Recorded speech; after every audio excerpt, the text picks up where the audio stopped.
será o primeiro mês do ano. Falai a toda a congregação de Israel, dizendo: aos 10 deste mês, cada um tomará para si um cordeiro, segundo a casa dos pais, um cordeiro para cada família.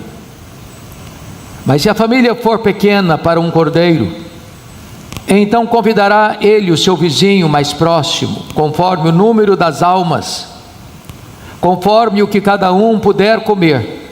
Por aí calculareis quantos bastem para o cordeiro. O cordeiro será sem defeito, macho de 1 ano. Podereis tomar um cordeiro ou um cabrito, e o guardareis até ao 14º dia deste mês. E todo o ajuntamento da congregação de Israel o imolará no crepúsculo da tarde. Tomarão do sangue e o porão em ambas as ombreiras e na verga da porta, nas casas em que o comerem. Naquela noite comerão a carne assada no fogo, com pães asmos e ervas amargas a comerão. Não comereis do animal nada cru, nem cozido em água, porém assado ao fogo, a cabeça, as pernas e a frissura. Nada deixareis dele até pela manhã, o que porém ficar até pela manhã, queimá-lo-eis. Desta maneira o comereis: lombos cingidos, sandálias nos pés e cajado na mão. Comê-lo-eis à pressa, é a Páscoa do Senhor. Porque naquela noite passarei pela terra do Egito, e ferirei na terra do Egito todos os primogênitos, desde os homens até os animais. Executarei juízo sobre todos os deuses do Egito. Eu sou o Senhor. O sangue vos será por sinal nas casas em que estiverdes. Quando eu vir o sangue, passarei por vós, e não haverá entre vós praga destruidora, porque quando eu ferir a terra do Egito. Este dia vos será por memorial, e o celebrareis como solenidade ao Senhor. Nas vossas gerações os celebrareis por estatuto perpétuo. Amém. Meus amados, o tema que eu gostaria de tratar nesta noite é morte ou libertação. Morte ou libertação. Deus havia dito a Abraão, o tronco da nação de Israel, que a sua descendência seria numerosa, mas seria escrava em terra estrangeira. E essa escravidão durou 400 anos. Uma escravidão amarga e difícil. O povo israelita se multiplicou no Egito, a ponto de preocupar o faraó da época, que tentou conter o crescimento do povo. E o primeiro expediente que ele tomou foi dar uma ordem às líderes das parteiras hebreias para fiscalizarem o fato de que, se nascesse um bebê do sexo masculino, ele deveria morrer. E aqui encontramos um exemplo de desobediência civil. As parteiras não obedeceram a um mandato do faraó do Egito, por entenderem que, se obedecesse a uma ordem de uma autoridade humana, estariam desobedecendo uma ordem da autoridade divina. E Deus elogiou as parteiras por essa atitude. Descoberto o plano, o faraó partiu para uma outra alternativa. Agora não ordena parteiras hebreias, agora ordena aos próprios egípcios para fiscalizarem, no sentido de que, nascendo um bebê do sexo masculino, deveria ser lançado no Nilo, infestado de crocodilos, sentenciando-os à morte. E mesmo assim o povo de Deus continuou crescendo e fortalecendo. Então diz a Bíblia que, debaixo do rigor, do trabalho forçado e do chicote, o povo clama a Deus. E a Bíblia diz que Deus ouviu o clamor do povo, que Deus viu a aflição do povo, e que Deus agiu para libertar o povo. Então, Deus convoca Moisés, já com 80 anos, com a pele tostada pelo sol, com as mãos calejadas de tanger um cajado de pastor, vivendo 40 anos da sua vida, talvez com seus sonhos já mortos no coração, no que concerne a ser o instrumento da libertação do seu povo. E Deus o chama de uma maneira tão extraordinária e o ordena ir ao Egito, com uma ordem expressa a Faraó: deixa o meu povo ir. Faraó, entretanto, endureceu o seu coração. E então, tudo isso fazia parte de um plano maior de Deus, conforme o verso 12, que nós lemos, quando está escrito: executarei juízo sobre todos os deuses do Egito, eu sou o Senhor. Se Faraó tivesse concedido já de pronto a saída do povo israelita, a história poderia pensar que era uma concessão dos deuses egípcios ao Deus de Israel. O Egito era um território de muitos deuses. Havia no panteão egípcio, segundo alguns estudiosos, mais de 82 divindades diferentes. E então Deus endurece o coração de Faraó, e Faraó já tem o coração endurecido, e Deus então está dizendo para ele: então fica como você está. E tudo isso tem um propósito, para que as divindades do Egito fossem desbancadas, e Deus exercesse juízo sobre esses deuses, que deuses não são. E então Deus envia as 10 pragas. Cada uma dessas pragas era uma série de divindades que eram desbancadas do panteão egípcio. A água é transformada em sangue, a primeira praga. Depois vem a praga das rãs, depois a praga dos piolhos, depois as moscas, depois a peste dos animais, depois vem as úlceras, depois a chuva de pedra, depois os gafanhotos, depois as trevas, e agora se prepara para a última praga. Era o golpe fatal. Então Deus ordena que o seu povo pudesse se preparar para a noite da saída.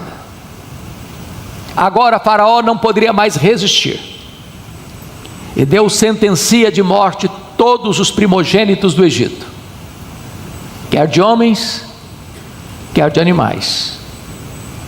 E ao mesmo tempo, Deus providencia uma forma de proteger os primogênitos de Israel. Não que os israelitas fossem melhores do que os egípcios, não que os israelitas não merecessem morrer como morreram os egípcios, não porque os israelitas tinham créditos diante de Deus para poupá-los da sentença da morte. Não se trata disto. Quando o anjo, chamado aqui da destruição, passa por toda a terra do Egito, ele aplicaria o juízo da morte em todas as casas, sem exceção. Porém, Deus estabelece que nas casas dos israelitas houvesse um sinal, que haveria de distingui-los dos egípcios, que era o sangue aplicado no batente das portas. E diz a Bíblia que quando o anjo da destruição passasse, aplicando a morte em todas as casas, sem exceção, olhando para o sangue aplicado no batente das portas, passava por cima, aí ali não aplicava o juízo. Mas por que não aplicaria ali o juízo? Porque ali o juízo já havia sido aplicado. Ali um inocente já havia morrido, para que os culpados não morressem. E desta maneira Deus nos ensina a gloriosa verdade da substituição. Você e eu estamos aqui nesta noite, pela graça, perdoados por Deus, porque um inocente morreu em nosso lugar. então a morte já não mais nos atinge, a condenação já não mais chega a nós, porque um inocente morreu em nosso lugar. E então em nós Deus já aplicou o juízo, não em nós, mas no seu próprio Filho, e estamos aqui hoje libertos, salvos pela graça, para adorarmos ao Deus vivo. Era um novo começo para o povo de Deus, começo de uma nova vida, o fim da escravidão, e então haveria de ter ali um projeto redentor para cada família. E eu chamo a sua atenção que a redenção da família está no centro do projeto de Deus. O projeto de Deus é este: crê no Senhor Jesus e será salvo, tu e a tua casa. E então eu gostaria de mostrar no texto aqui esse projeto de que a família está no centro do projeto salvador de Deus. Primeiro, olhando o verso 3, a família unida. Falai a toda a congregação de Israel, dizendo: aos 10 deste mês, cada um tomará para si um cordeiro, segundo a casa dos pais, um cordeiro para cada família. Deus tem provisão salvadora para cada família. Não importa como é a sua família, quais são as características da sua família, quão complexa ou complicada é a sua família, quão problemática é a sua família, o projeto de Deus é salvação para a sua família. Veja você, versículo 7. A família devia estar debaixo do sangue. Tomarão do sangue e o porão em ambas as ombreiras e na verga da porta, nas casas em que o comerem. Ou seja, todas as casas que comessem a Páscoa deveriam estar debaixo do sangue. A sua família, a minha família, a nossa família precisa estar debaixo do sangue do Cordeiro. É a única proteção que temos. Terceiro, confira comigo o versículo 8. A família não está apenas debaixo do sangue, a família precisa se alimentar do Cordeiro. Verso 8: naquela noite comerão a carne assada no fogo, com pães asmos e ervas amargas a comerão. Daqui a pouquinho nós vamos nos assentar à mesa do Senhor e vamos nos alimentar do Cordeiro de Deus. Ele disse: o meu corpo é verdadeira comida e o meu sangue é verdadeira bebida. Nós nos alimentaremos dele, porque ele não apenas morreu por nós, ele é o nosso sustento e o nosso sustentador. Vivemos nele pela fé. Mas em quarto lugar, versículo 14, confira comigo. Esta realidade espiritual deveria ser celebrada nas gerações. Este dia, verso 14, este dia vos será por memorial, e o celebrareis com solenidade ao Senhor, nas vossas gerações o celebrareis por estatuto perpétuo. E sabe quantos anos esta festa foi celebrada? Ininterruptamente. 1500 anos. Se nós somos Brasil, temos pouco mais de 500 anos, multiplica por 3 a idade que tem o Brasil de descoberta. Foi o tempo da Páscoa até Jesus chegar e fazer a grande transição da Páscoa judaica para a ceia do Senhor. Hoje não celebramos mais Páscoa, hoje nós celebramos a ceia do Senhor.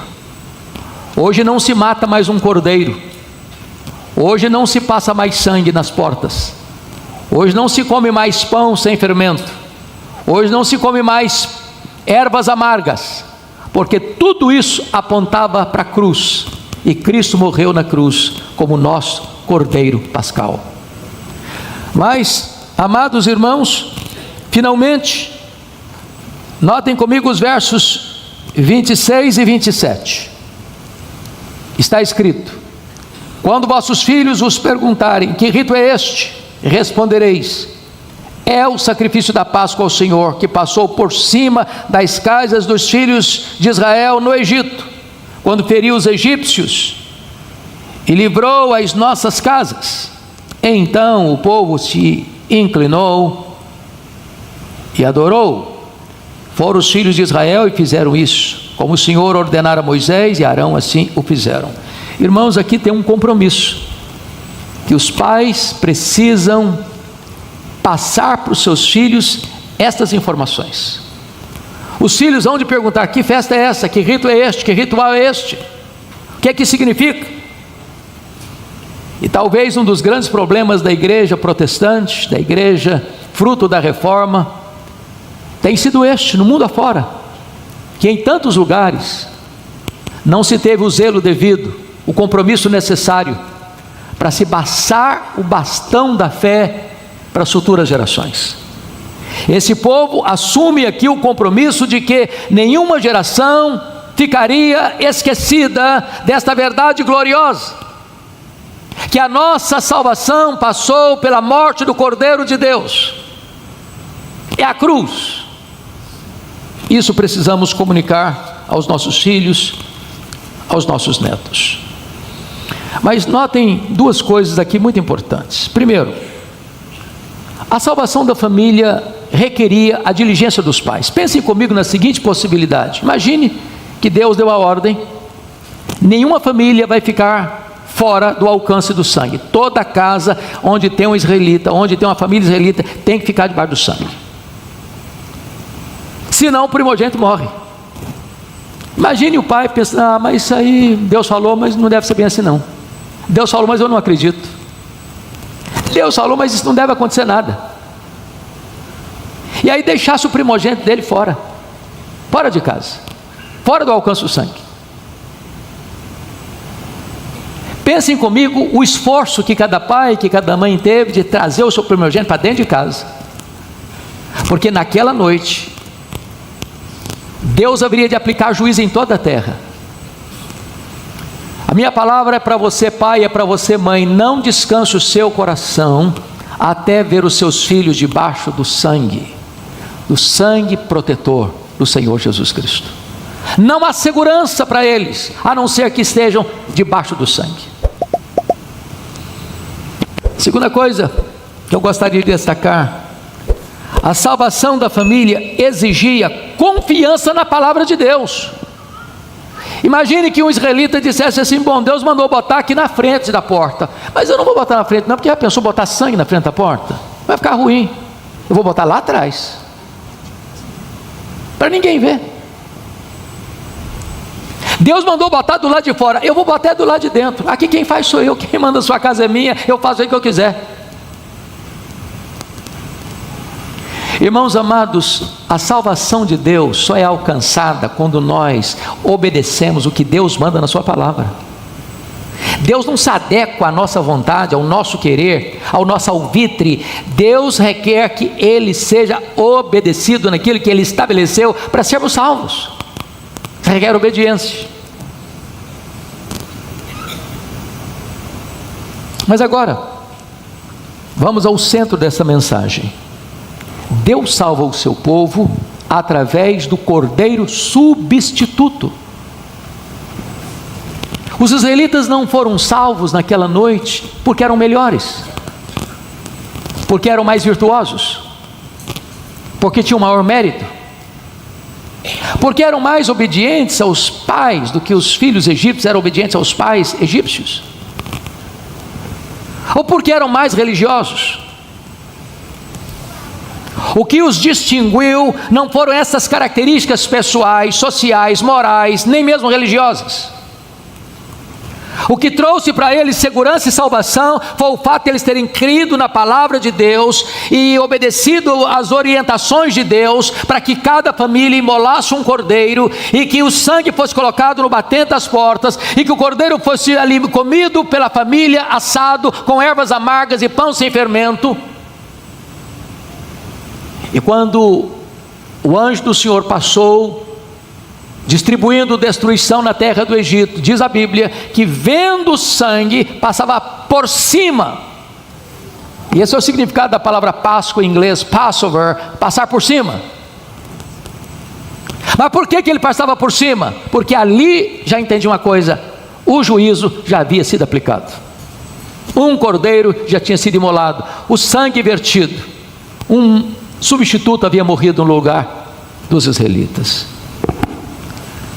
Então, chama a sua atenção para alguns pontos. Primeiro ponto, precisamos entender que o Cordeiro da Páscoa era divinamente apontado.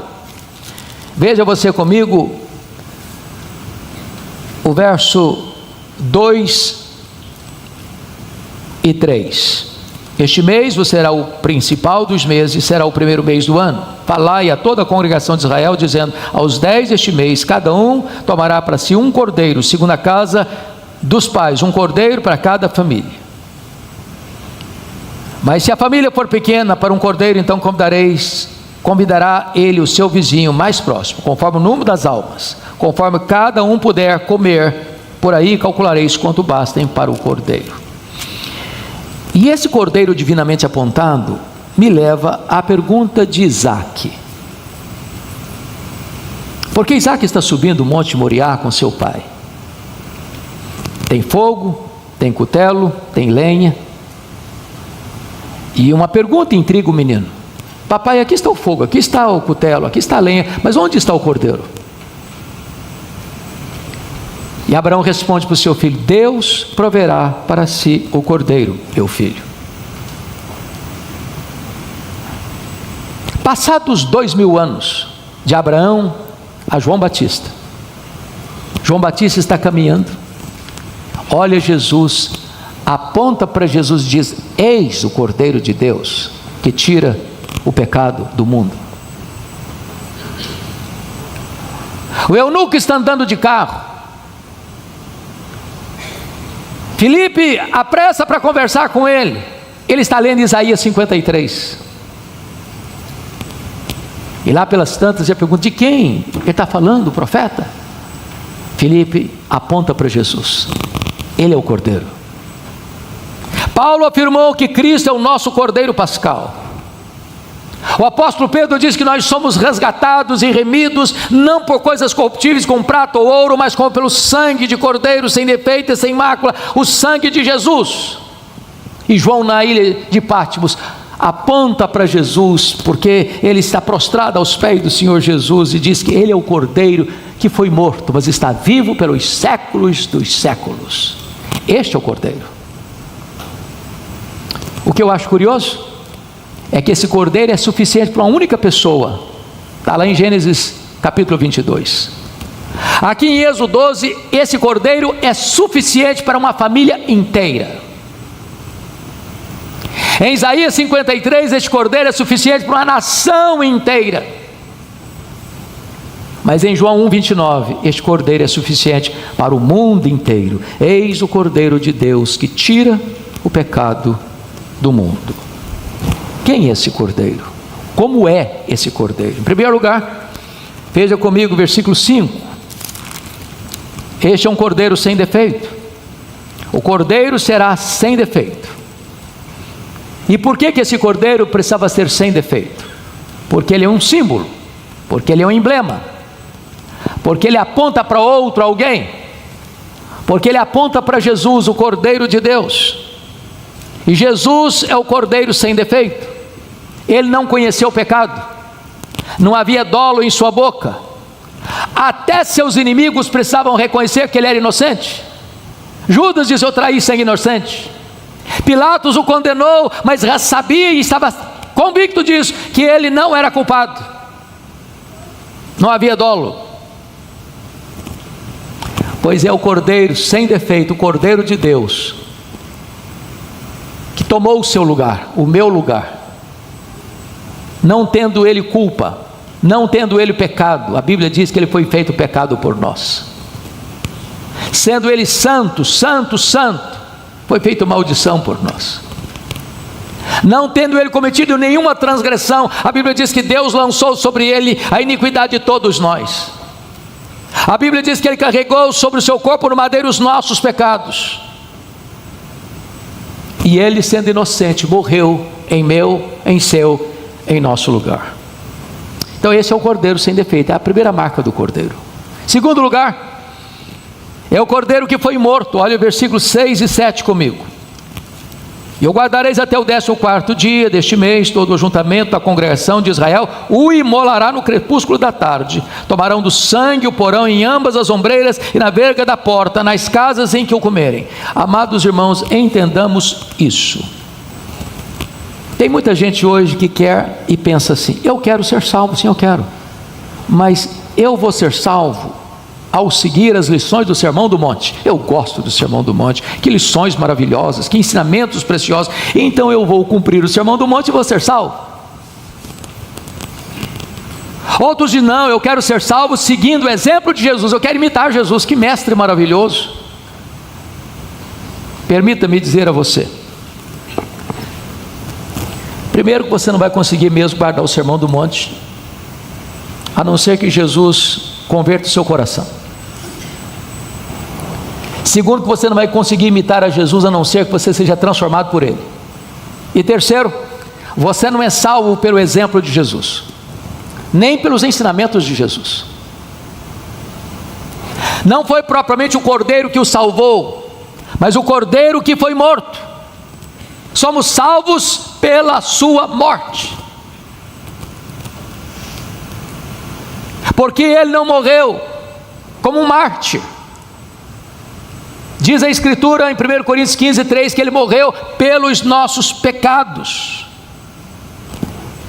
É por isso que a Escritura diz no Apocalipse 5:9 que Ele foi morto para comprar com seu sangue os que procedem de toda tribo, raça, povo, língua e nação. Se Ele não tivesse morrido na cruz, não haveria redenção para nós. Terceiro, mas também, entendamos, não foi propriamente a vida do cordeiro, nem o fato do cordeiro ter sido morto, que salvou os israelitas. Mas em terceiro lugar, é o sangue aplicado do cordeiro morto nos batentes das portas. Por favor, leiamos agora, acompanhando a leitura, versículo 7. Tomarão do sangue o porão em ambas as ombreiras e na verga da porta, nas casas em que o comerem. Verso 13: o sangue vos será por sinal nas casas em que estiveres. Quando eu vir o sangue, passarei por vós, e não haverá entre vós praga destruidora, quando eu ferir a terra do Egito. Verso 22, está escrito, e 23: tomai um molho de sopo, molhai-o no sangue que estiver na bacia, e marcai a verga da porta e suas ombreiras com o sangue que estiver na bacia. Nenhum de vós saia da porta da sua casa até pela manhã, porque o Senhor passará para ferir os egípcios quando vir, porém, o sangue na verga da porta, em ambas as ombreiras, passará o Senhor àquela porta, e não permitirá ao destruidor que entre em vossas casas para vos ferir. Então entendamos isso. Aquele sangue era o sinal de salvação. O anjo passaria, trazendo destruição, e ele entraria em todas as casas. A sentença era matar judeu, desculpe que não tinha palavra judeu ainda, israelita e egípcio. O que estava salvando aqueles primogênitos não era a raça deles, não era a etnia deles, era o sangue. Era o sangue. Então o sinal de salvação não era o fato deles serem ou não israelitas, era o sangue. Ao ver o sangue. Mas notem que esse sangue é sinal de segurança, e aí vem a que nós conhecemos como a doutrina da substituição. Irmãos, o dia que você entender e se apropriar desta verdade, o que foi a expiação, isso muda tudo da sua vida. Porque na verdade, quando Jesus morre, Ele não morre apenas para possibilitar a nossa salvação, Ele morre para de fato e efetivamente nos salvar. Ele morreu em nosso lugar, Ele morreu por nós, pelos nossos pecados. O juízo já foi aplicado, a sentença já foi aplicada, de tal maneira que quando você crê no Senhor Jesus, a sua salvação está assegurada, está garantida.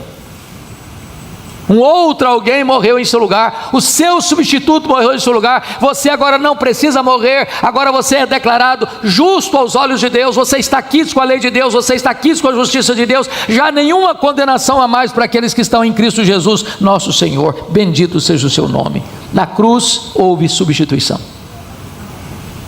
Mas em quarto lugar, primeiro é o cordeiro sem defeito, segundo é o cordeiro que foi morto, depois é o cordeiro do sangue aplicado, em quarto lugar é o cordeiro sustentador. Olha comigo os versos 8 a 11, por gentileza.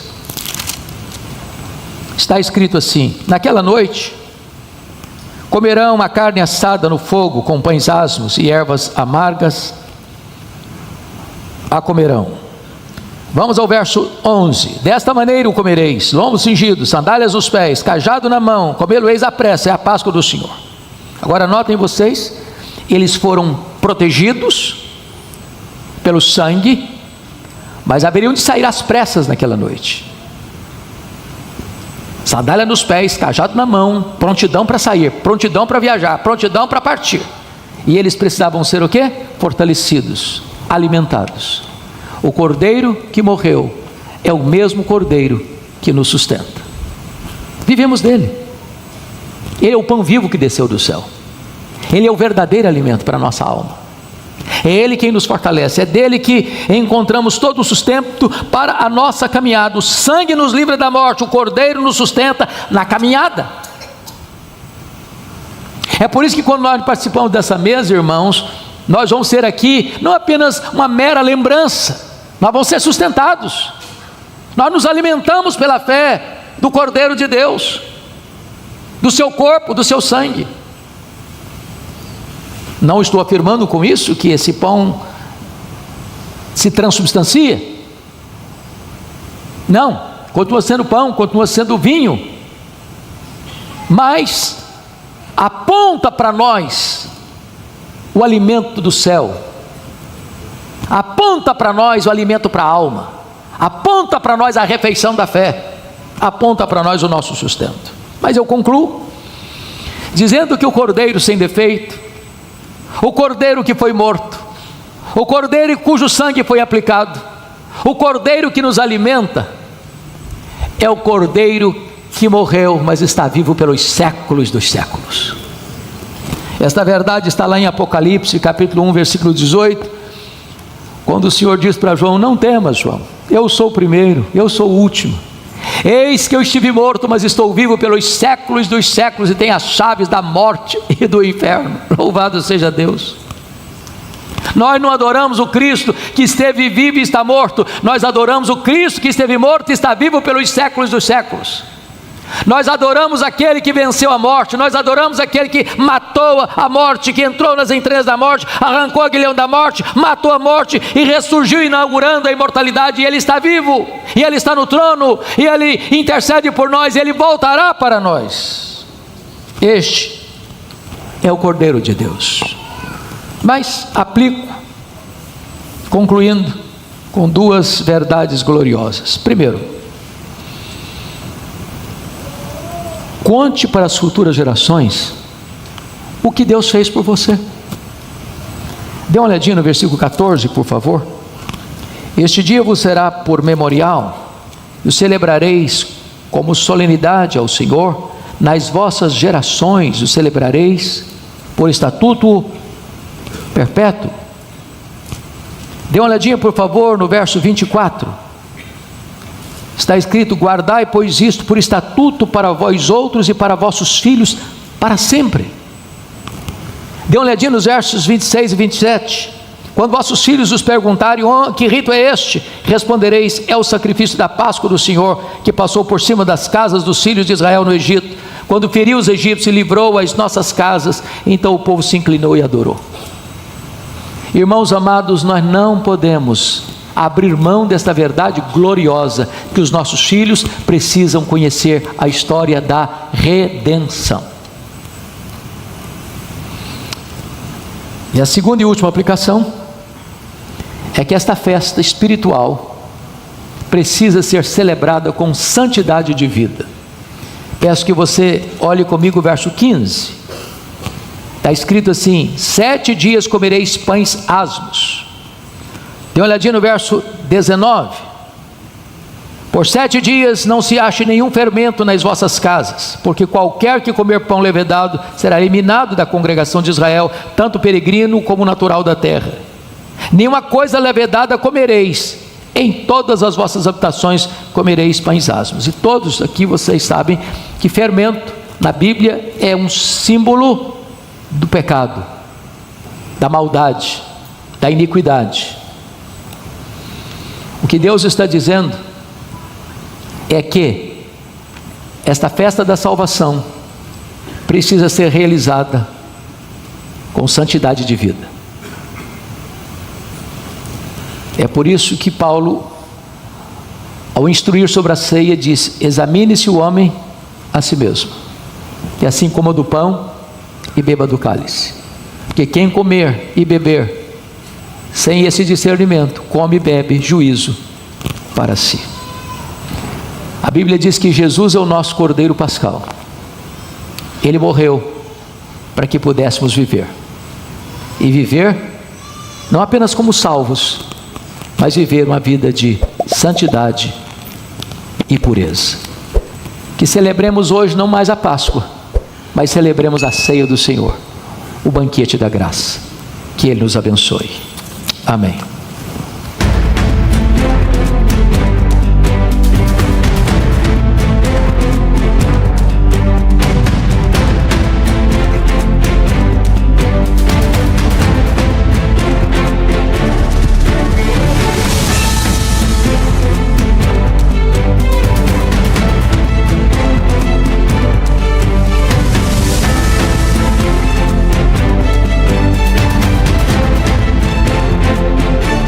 Vestidos de branco se puseram ao lado deles e lhes disseram: varões galileus, por que estáis olhando para as alturas? Esse Jesus que dentre vós foi assunto ao céu, virá do modo como vistes subir. Então voltaram para Jerusalém, do monte chamado Olival, que dista daquela cidade, tanto como a jornada de um sábado. Quando ali entraram, subiram para o cenáculo, onde se reuniram Pedro, João, Tiago, André, Felipe, Tomé, Bartolomeu, Mateus, Tiago, filho de Alfeu, Simão Zelote e Judas, o filho de Tiago. Todos estes perseveravam unânimes em oração, com as mulheres, com Maria, mãe de Jesus, e com os irmãos dele. Capítulo 2, versos de 1 a 4. Ao cumprir-se o dia de Pentecostes, estavam todos reunidos no mesmo lugar. De repente, veio do céu um som como de um vento impetuoso e encheu toda a casa onde estavam assentados. E apareceram distribuídas entre eles línguas como de fogo, e pousou uma sobre cada um deles. Todos ficaram cheios do Espírito Santo e passaram a falar em outras línguas, segundo o Espírito lhes concedia que falassem. Amados, eu gostaria de meditar com vocês nesta noite sobre o poder do Espírito Santo na vida da igreja.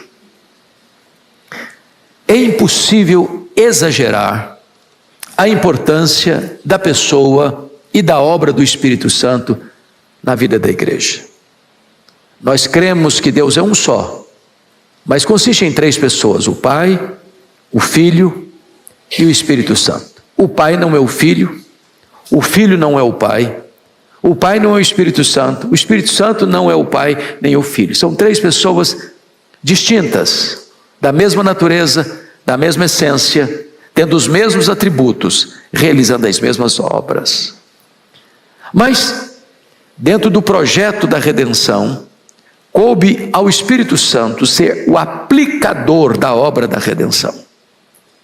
O Pai enviou o Filho realizou a obra da redenção, mas quem aplica esta obra ao coração é o Espírito Santo. O Pai planejou, o Filho executou, o Espírito Santo aplica esta redenção.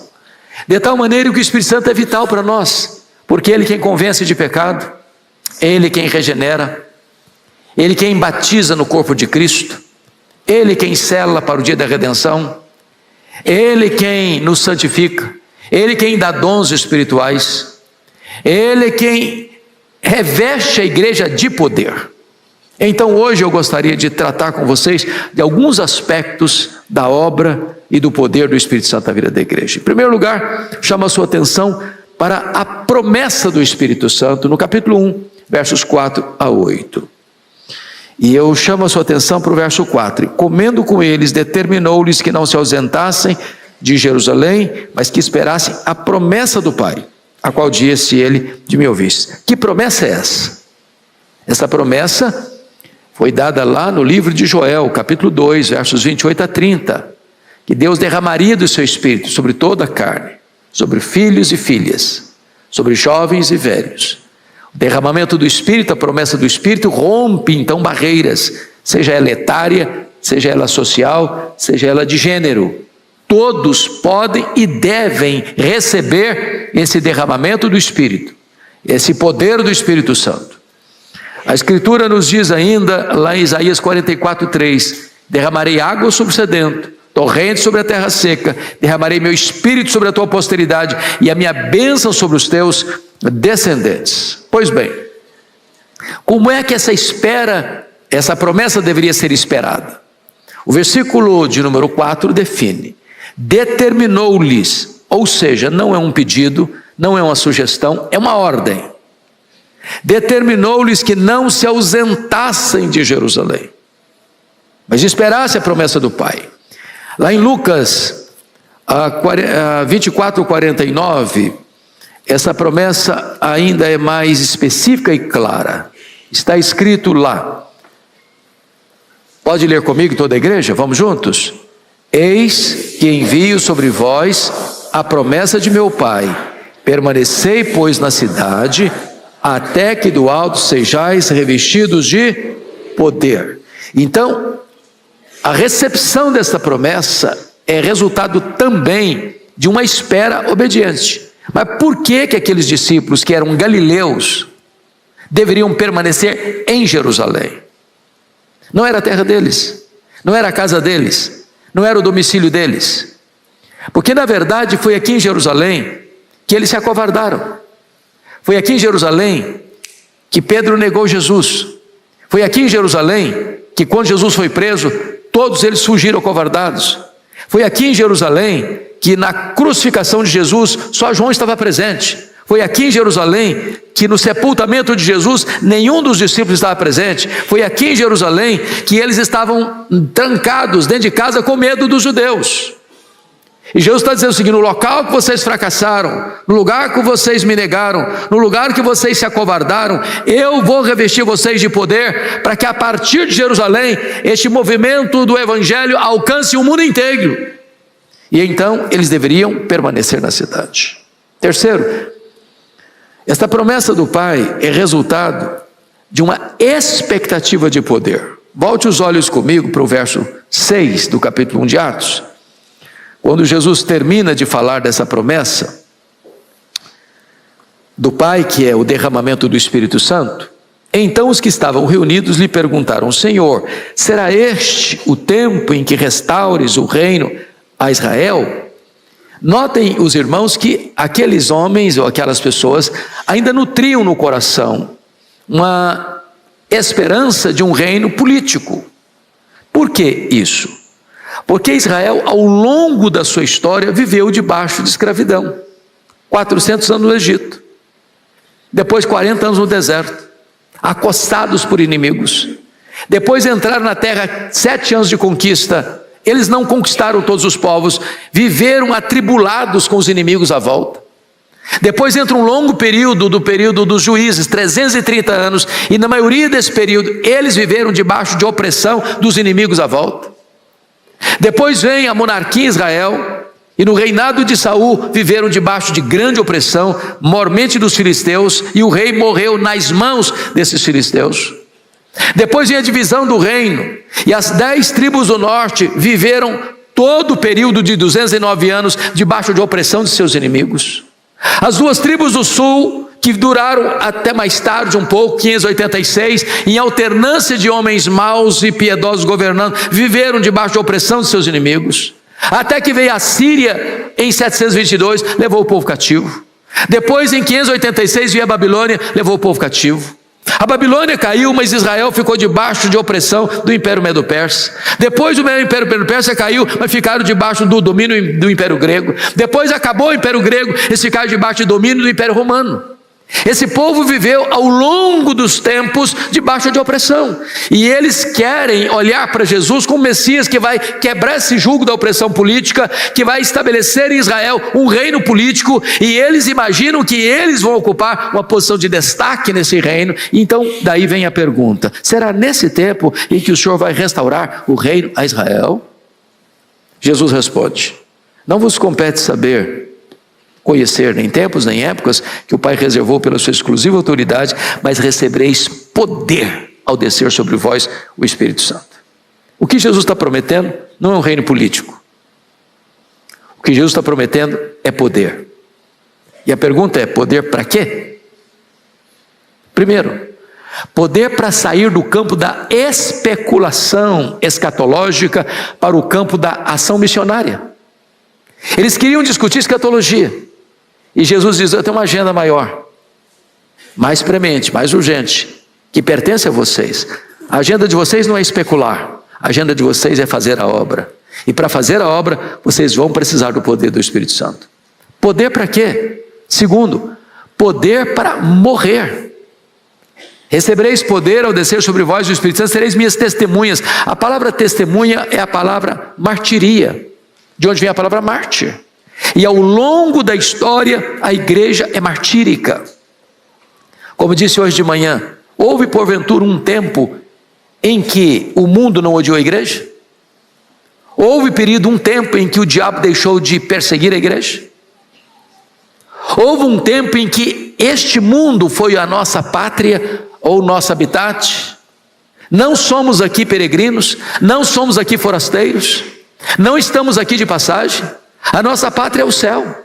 Aqui estamos chamados a, se preciso for, selar o nosso testemunho com o nosso próprio sangue. Aqui tem luta, aqui tem prova. Poder para quê? Poder para perdoar. É isso mesmo. Sereis minhas testemunhas, tanto em Jerusalém como em toda a Judéia e Samaria. Para o evangelho chegar em Samaria, tinha uma barreira intransponível, um ódio racial de 700 anos. E então, foi quando o Espírito Santo foi derramado, o evangelho chegou em Samaria e o muro da inimizade foi quebrado. Eu posso lhes garantir, irmãos, que não há perdão nas relações interpessoais e internacionais, a não ser que o poder do Espírito Santo opere nos corações. Poder para quê? Poder para pregar a palavra de Deus. Não há pregação sem poder. Não há pregação sem a ação do Espírito Santo. Sabem por quê? Por mais eloquente que um pregador seja, ele só pode falar aos ouvidos. Só o Espírito Santo tem poder de falar aos corações. Então, sem poder, não há pregação eficaz. Mas notem agora, meus amados, um segundo ponto da mensagem. Primeiro vimos a promessa. Veremos agora a busca do Espírito Santo. Vá comigo para o verso 14, por favor.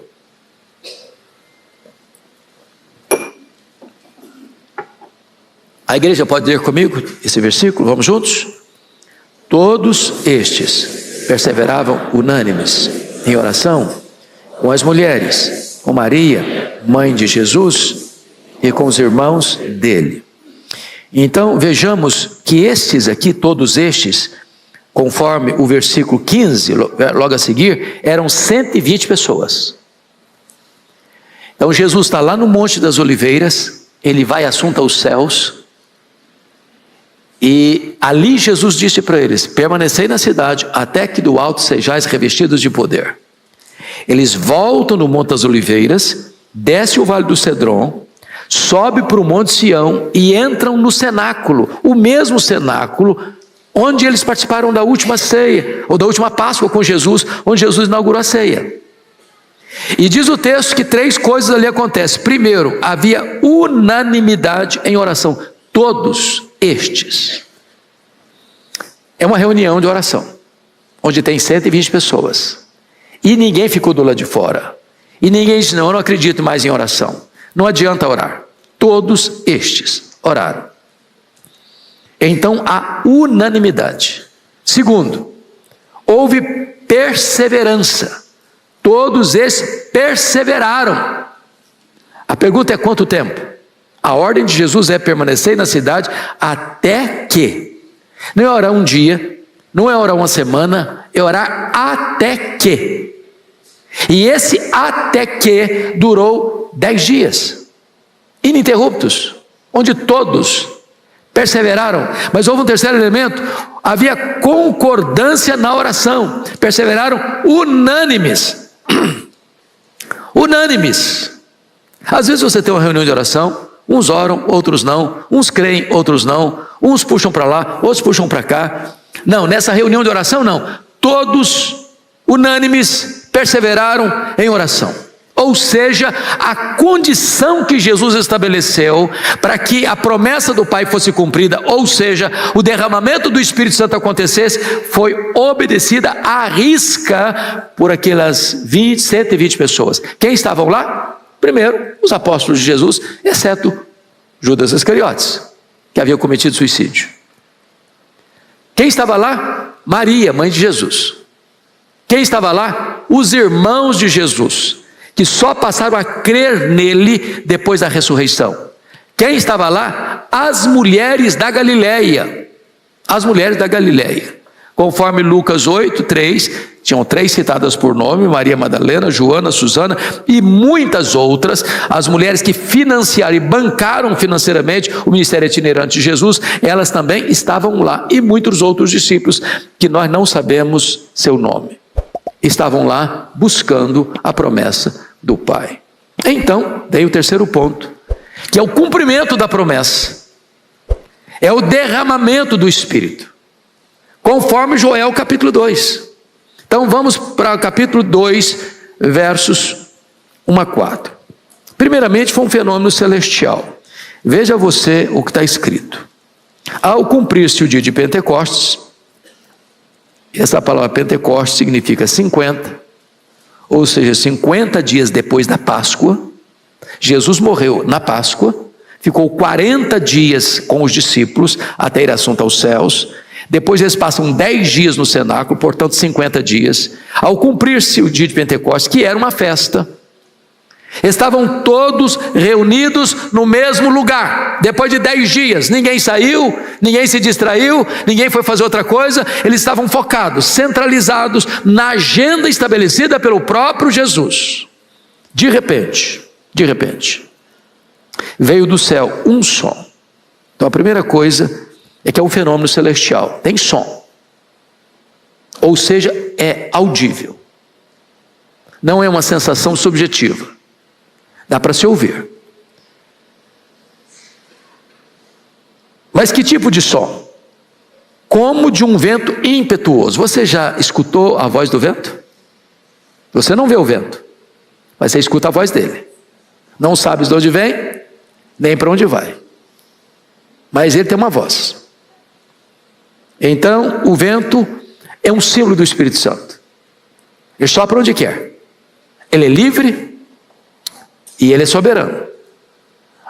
A ciência descobriu tantas coisas lindas. Ela pode medir a velocidade do vento, ela pode até dizer mais ou menos para onde o vento vai, mas ela não pode cercar o vento. O vento é livre, o vento é soberano. Mas o texto nos diz mais, que esse vento encheu toda a casa onde estavam assentados, e apareceram distribuídas entre eles línguas como de fogo, e pousou uma sobre cada um deles. Então o fenômeno celestial, ele é audível e ele é visível. Eles escutam e eles veem. E se o vento é símbolo do Espírito Santo, o fogo também o é. Aliás, essa é uma das figuras mais usadas no Velho Testamento para a manifestação divina. Deus se manifestou a Moisés lá na sarça ardente, no meio do fogo. Deus falou a ele no meio do fogo. O fogo do altar não podia apagar. Elias orou para que Deus se manifestasse lá no Carmelo, através do fogo. Quando o templo foi consagrado, Deus manifestou-se através do fogo. A Bíblia diz que Deus é fogo, que o trono de Deus é fogo, que Ele faz dos seus ministros labareda de fogo. A Bíblia diz que Jesus viria batizando com o Espírito Santo e com fogo. E a Bíblia diz que quando o Espírito Santo foi derramado, línguas como de fogo pousou uma sobre cada um deles. E a figura do fogo é importante porque o fogo ilumina, o fogo aquece, o fogo purifica, o fogo alastra. É assim que age o Espírito Santo de Deus. E o texto diz, versículo 4, que todos ficaram cheios do Espírito Santo e passaram a falar em outras línguas, segundo o Espírito lhes concedisse que falassem. E versículo 6 diz: porquanto cada um os ouvia falar na sua própria língua. O que Deus está fazendo aqui é revertendo a maldição da Babel, da Torre de Babel, onde houve uma confusão, ninguém entendia ninguém. Agora, quando o Espírito Santo vem, todos entendem. É a reversão da maldição de Babel. Agora notem comigo, amados, que o derramamento do Espírito Santo prova que os milagres, preste atenção no que eu vou lhes dizer, os milagres abrem porta para o Evangelho, mas os milagres não são o Evangelho, e os milagres não são um substituto do Evangelho, porque o fenômeno que acontece aqui é milagroso, não é autoproduzido, não é a terra que produziu, não é qualquer efeito que os 120 produziram ali que tornou isso uma realidade. Não, foi uma operação sobrenatural e milagrosa de Deus. Mas o que é que o milagre em si produziu? Vejamos. Em primeiro lugar, produziu ceticismo. Versículo 12, confira aí comigo. 2:12. Todos atônitos e perplexos interpelavam uns aos outros: que quer isto dizer? O milagre está lá, ele é audível, ele é visível, ele é notório, ele é eloquente. Mas quando as multidões se ajuntam e olham o fenômeno, o que produz? Apenas ceticismo. O que quer isso dizer? Segundo elemento, versículo 7, preconceito. Estavam, pois, atônitos e admiravam, dizendo: vede, não são porventura galileus todos esses que aí estão falando? Vamos entender essa cultura aqui, irmãos. Por favor, olha a geografia bíblica.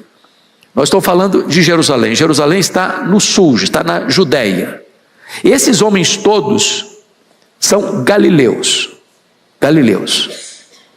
É por isso que quando Jesus subiu, quem estava lá olhando eram galileus, varões galileus.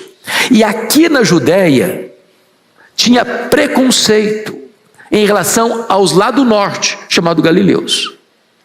Então não são esses porventura galileus, está dizendo: esquece, isso é gente sem massa cinzenta, isso é gente inferior.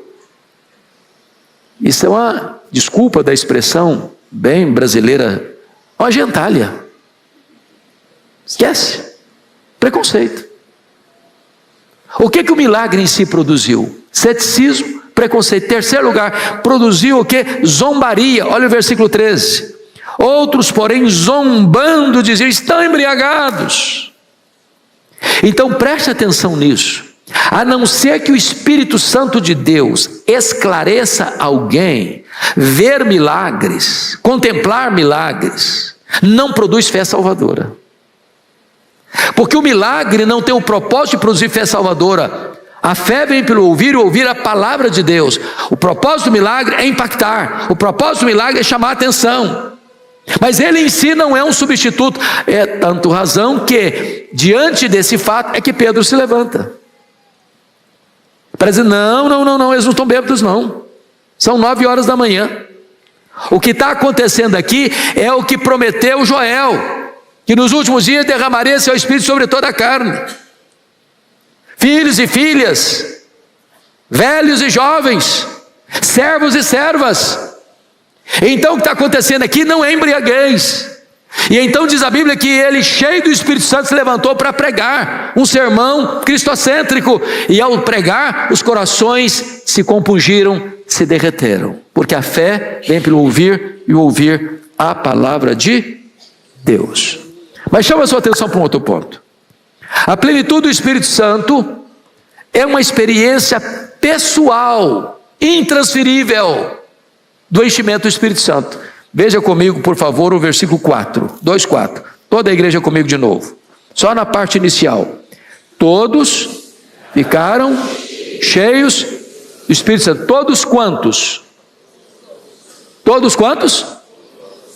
Todos os 120 que estavam no cenáculo.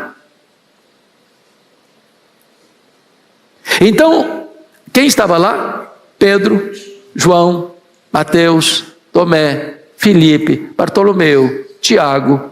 Quem estava lá? Maria, mãe de Jesus. Quem estava lá? Os irmãos de Jesus. Quem estava lá? As mulheres da Galileia. Ninguém ficou mais cheio do Espírito Santo que outro. Todos ficaram cheios. Ou seja, é uma experiência pessoal, individual, particular, intransferível.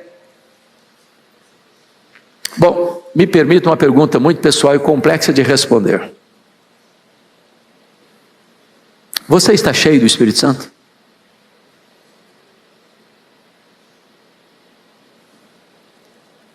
Porque isso não foi um fato estanque que acontece.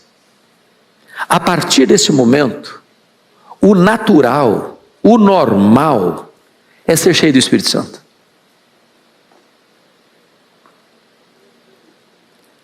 Aliás, isso é tão sério, que o apóstolo Paulo, escrevendo aos Efésios, disse assim: e não vos embriagueis com vinho, no qual há dissolução, mas enchei-vos do Espírito. Então vamos pegar a palavrinha enchei. Porque na língua grega tem um recurso que nós não temos na língua portuguesa com tanta clareza, que é o chamado presente contínuo. Então, enchei-vos do Espírito não é você ser cheio hoje e nunca mais precisar se encher de novo. É encher hoje, amanhã, depois de amanhã, semana que vem, mês que vem, o ano que vem, continuamente, sem cessar. Mas vamos dar um exemplo de o que não é um presente contínuo. Jesus lá em Caná da Galileia, numa festa de casamento, disse para os serventes assim: enchei d'água as talhas. Tinham 6 talhas. Cada talha daquela cabia 100 litros. A palavra lá não é no presente contínuo. Jesus está dizendo, enchei d'água, está para encher só essa vez, não vai encher amanhã de novo não, é só agora. Nunca vai precisar repetir, não vai repetir, é só agora. Mas aqui não, enchei-vos do Espírito. Agora notem, há 2 pecados aqui. Primeiro, é embriagar-se. Segundo, é não ser cheio do Espírito.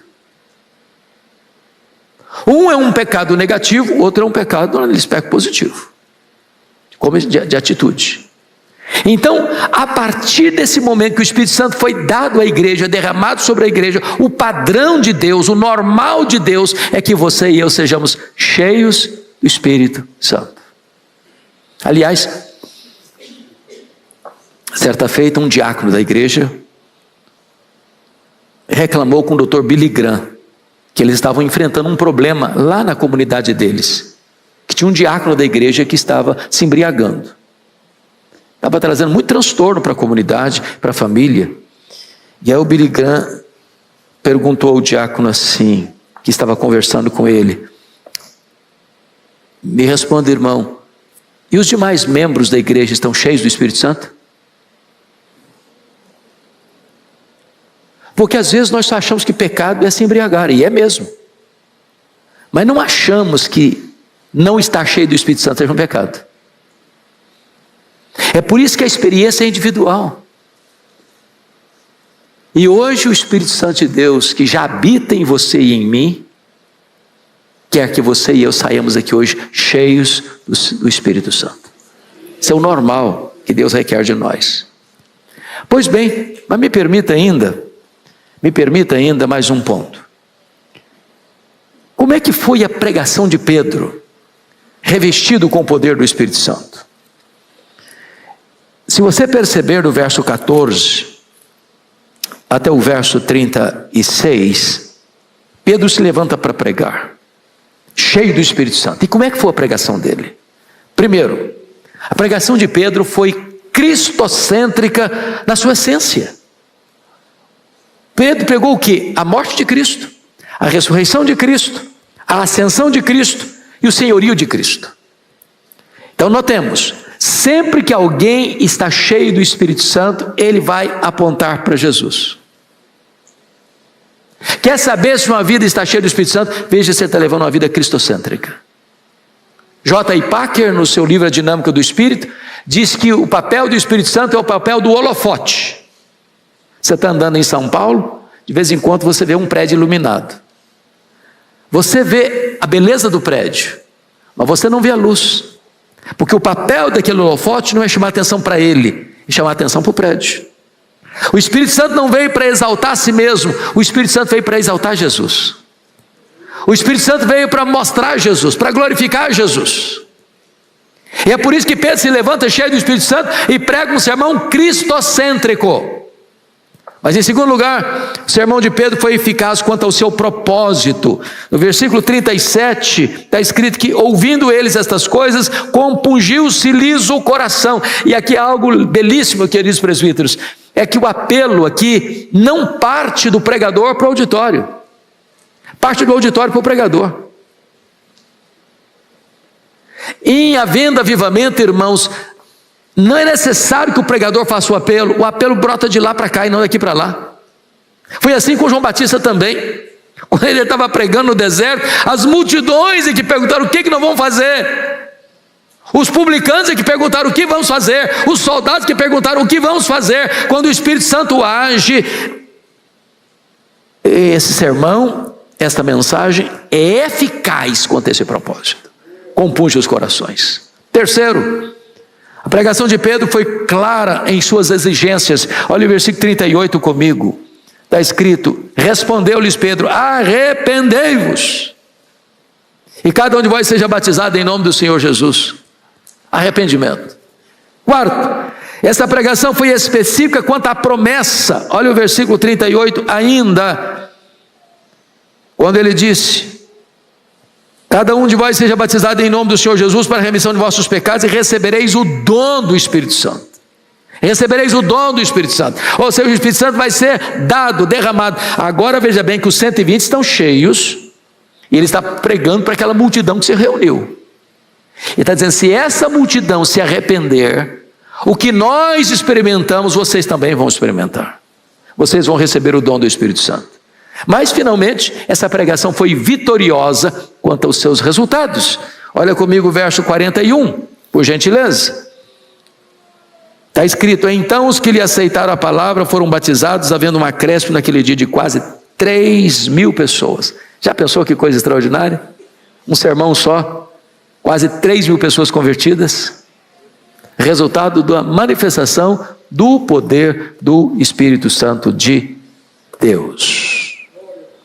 Eu quero então concluir. Como é que esta igreja agora cheia do Espírito Santo vive? Esse é o desejo da igreja Presbiteriana de Pinheiros. Este é o nosso desejo. Então eu quero destacar brevissimamente 6 coisas. Primeiro, uma igreja cheia do Espírito Santo, ela tem compromisso com a palavra de Deus. Versículo 42 está escrito: e perseveraram na doutrina dos apóstolos.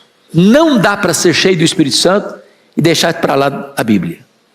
Uma igreja que não é bíblica não pode ser cheia do Espírito Santo. Pode dar nome de outras coisas, fenômenos extraordinários, esquisitices, peraltices espirituais, mas o Espírito Santo não. O Espírito Santo está comprometido com a palavra de Deus.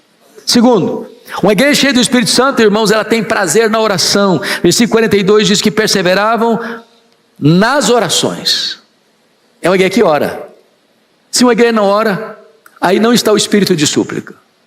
Se uma igreja não ora, ela precisa desesperadamente do revestimento do Espírito Santo, da presença do Espírito Santo, do poder do Espírito Santo. Terceiro, uma igreja cheia do Espírito Santo acaba com as rusgas, com as querelas, com as disputas, com as brigas, com as contendas, com as divisões. Ela é uma igreja onde se desfruta de plena comunhão. E aqui é importante examinar com vocês alguns versículos. Primeiro, 42 diz que perseveravam na comunhão e no partir do pão. Versículo 44 diz que todos que creram estavam juntos e tinham tudo em comum. Versículo 45 diz que vendiam suas propriedades e bens, distribuindo o produto entre todos, à medida que cada um tinha necessidade. E o versículo 46 diz que diariamente perseveravam unânimes no templo, partiam o pão de casa em casa, tomavam suas refeições com alegria, singeleza de coração. Ou seja, esse povo é um povo unido, é um povo coeso, é um povo que se ama, é um povo que tem comunhão e intimidade. Mas, ainda, quarto lugar, uma igreja cheia do Espírito Santo, ela adora a Deus com entusiasmo. Olha o versículo 47. Louvando a Deus. Louvando a Deus. Irmãos amados, você pode também perceber na adoração, no culto público, na dinâmica da adoração, uma igreja cheia do Espírito Santo. Mas ainda, uma igreja cheia do Espírito Santo, ela teme a Deus e presencia os milagres de Deus. Veja, por favor, versículo 43. 43. Em cada alma havia temor, e muitos prodígios e sinais eram feitos por intermédio dos apóstolos. Tem que ter temor. Não é peito estufado. Não é holofote em cima de homem. Não é propaganda mercantilista. É temor de Deus. E onde há temor, há manifestação do poder de Deus. Finalmente, uma igreja cheia do Espírito Santo, ela tem simpatia dos de fora e cresce numericamente. Versículo 47 termina dizendo assim: contando com a simpatia de todo o povo, enquanto isso acrescentava-lhes o Senhor dia a dia os que iam sendo salvos.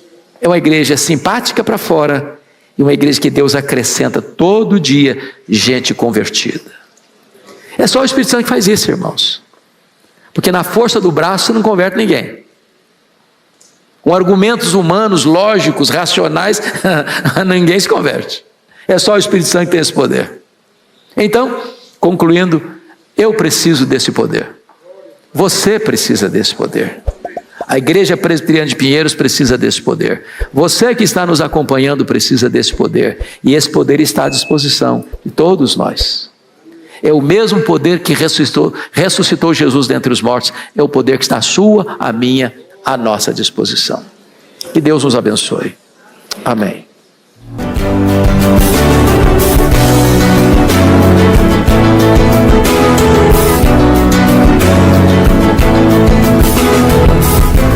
Palavra da Verdade, com Hernandes Dias Lopes.